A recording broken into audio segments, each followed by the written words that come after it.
ang napakatinding bakbakan sa gitna ng napakatinding adaptation ni Mahoraga kontra sa alien curse technique ni Dabura. To the point na na-realize ni Dabura na hindi talaga nagiging effective ang mga atake niya sa Divine General.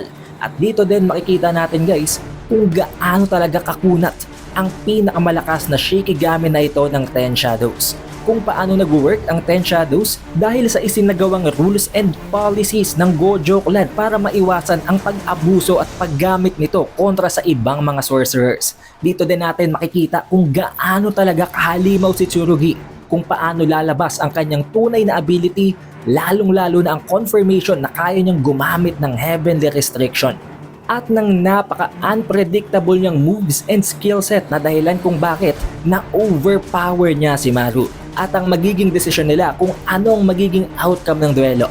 Ang lahat ng yan at marami pang iba, tatalakayin natin dito sa ating chapter spoiler para sa Jujutsu Kaisen Modulo Chapter 16. Kaya siguraduhin nyo nang nakalike, nakasubscribe at na rin nyo ng bell button para automatic ma-notify kayo pagka-release natin ng susunod na video. Kaya naman huwag na nating patagalin pa, let's go! Ang title ng chapter na ito ay Light of Murderous Intent, na para bang ito ay ang nagsisilbing definition or pahapyaw na foreshadowing ng kung ano at kung paano nag-work ang curse techniques nitong si Dabura.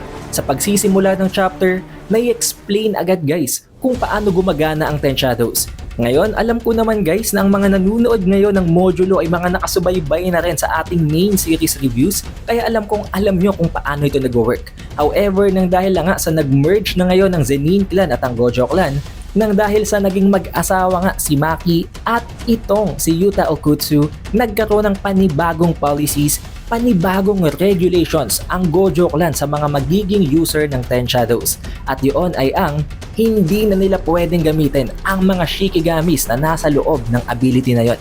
Bagkus, pwede nilang gamitin ang mga techniques, ang mga abilities nun tulad na lamang ng ginagawa ni Yuka ng mga claws, as if isa yon sa abilities ng mga wolves or ng divine dog sa loob ng Ten Shadows. Pero hindi niya pwedeng isamon ang mga Shikigami. Meaning, pwede niyang gamitin ang mga abilities nila, pwede niyang hiramin ang abilities ng mga Shikigami, pero ang mga Shikigami mismo, hindi niya pwedeng isamon. At lalong-lalo na guys, ang pinakamalakas na treasure ng Zenin Clan na ang Divine General na si Mahoraga.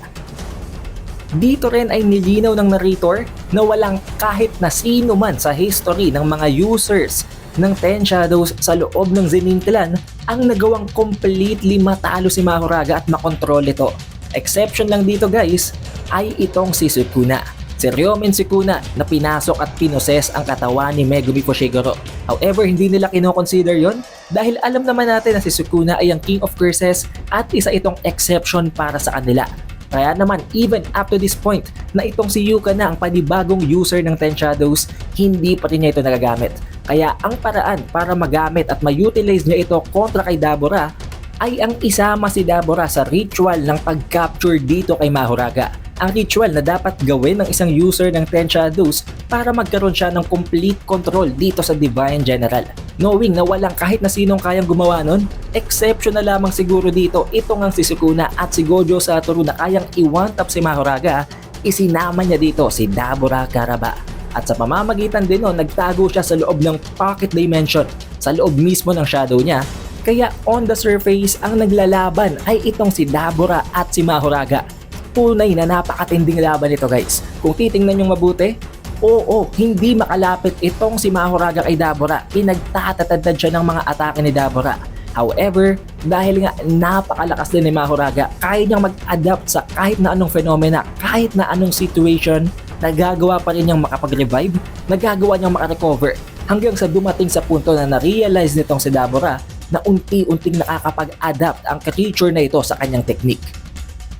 It was also at this point na mai-explain ng narrator na tulad ng nangyari kay Megumi Fushiguro nang isamon niya si Mahoraga sa Shibuya, nasa state of suspended death na rin itong si Yuka. Meaning, mamamatay na siya. It is just because of the ritual kung bakit hindi pa siya namamatay. In the very case na may manalo sa gitna ni Dabura at nitong si Mahoraga, kung sakaling mapatay ni Mahoraga si Dabura, mamamatay si Yuka. Kung sakaling mapatay din nitong si Dabura si Mahoraga naman, mamamatay pa rin siya. nananatili na lamang siyang buhay kahit dapat patay na siya dahil hindi pa tapos ang ritual ng pag-capture sa pinakamalakas na Shikigami ng Ten Shadows. Pero kitang-kita nyo naman guys, habang tumatagal na naglalaban si Dabura at si Mahoraga, hindi niya nawa-one-tap si Mahoraga dahil possibly hindi niya pa alam kung paano. At dito ay makikita natin na patuloy lang ng patuloy ang pag-ikot ng wheel ni Mahoraga at delikado to para kay Dabura. Dahil kapag completely nakapag-adapt itong si Mahoraga sa lahat ng kanyang technique, wala na siyang magagamit para patayin ito. Switching of scenes, makakarating naman tayo ngayon kay Tsurugi at kay Maru. Napakatindi din ng bakbakan sa gitna ng dalawang ito guys. Also mapapansin nyo, parang gumamit din ng simple domain dito itong si Tsurugi pero hindi pa natin mako-confirm, wala pa yun sa translations. Hindi din yun nabanggit dito sa context ng ating spoilers. Pero dito ay unti-unting nagugulat itong si Maru as if hindi niya ina-expect na ganito pala kalakas si Tsurugi. And guys, confirm dito na itong si Tsurugi ay may ability pala talaga ng Heavenly Restriction. However, hindi yun ganon kasimple. Sa pamamagitan ng pag-suppress niya ng kanyang cursed energy, ng kanyang cursed technique, doon niya na-achieve ang overwhelming buff sa kanyang physical capabilities. Meaning, pwede niyang kontrolin yun guys. Pwede siyang gumamit ng cursed technique, pwedeng hindi. At kapag hindi niya ginamit yon along with his cursed energy, doon gumagana ang kanyang heavenly restriction. At dahil lang nga sa walang amount ng cursed energy ang katawan ng isang may heavenly restriction na user, hindi mabasa nitong si Maru ang susunod na mga movement nito. Kahit gamit ng kanyang third eye, hindi niya mapredict ang susunod na gagawin nitong si Tsurugi. Dahilan kung bakit hindi talaga niya mapalagan si Tsurugi ng maayos. At hindi lang yon, sa pamamagitan ng paggamit ng curse tool, na-realize ni Maru na hindi lang ito ginagamit ni Tsurugi para isupplement ang kawalan niya ng curse technique kapag nasa heavenly restriction siya. Bagkus, ginagamit niya ito dahil meron itong unlimited supply ng cursed energy kahit wala siyang cursed energy. Nakadepende na lamang sa kung anong grade ng cursed tool na gagamitin niya. Meaning, wala nga siyang cursed energy, wala nga siyang cursed technique, pero once na gumamit na siya ng isang cursed tool, meron na siyang additional buff sa kanyang physical strength and physical capabilities sa pamamagitan ng kanyang heavenly restriction at meron pa siyang maa-acquire na panibagong cursed technique sa pamamagitan ng cursed tool. Nag-request din dito si Tsurugi na meron pa naman daw silang choice para hindi mamatay ang kanilang dalawang kapatid. Kung paaalisin daw nitong si Maru si Dabura, kung palalabasin niya ito sa planet Earth, hindi mamamatay si Yuka. Dahil possibly nasa loob lang din naman daw ng planet ang effective range ng ritual para i-capture si Mahoraga. Meaning, kapag lumabas si Dabura, makakancel ang ritual at mawawala si Mahoraga. Hindi ito matutuloy, hindi mamamatay si Yuka. Pero ang sagot naman dito ni Maru, hindi yun posible. Dahil tulad din ng effective range na binabanggit ni Tsurugi, may effective range din daw ang curse na inilagay sa kapatid ni Dabura. At kapag ginawa niya yun, kapag umalis sila sa lugar na ito, possibly maapektuhan din nun ang curse na meron sa kapatid ni Dabura. Kaya nga daw hahanapin sana nila ang Black Rope para matanggal ang inilagay na curse ng Deskunte tribe leader sa kapatid ni Dabura. But it seems, dahil napaka-tight na nga ng situation ngayon, hindi na dapat nila i-consider. Na dahilan kung bakit meron na lamang na iisa pang choice itong si Tsurugi. Kung sino daw ang mananalo sa duelo, siya ang magdedesisyon. Na ayon kay Tsurugi, kapag tinalo niya si Maru, aalis itong sila Maru sa planet.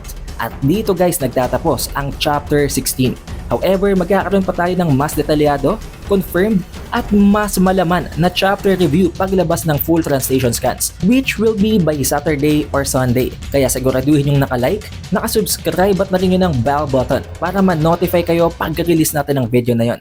It is The Updated Weeb and I will see you guys on the next one.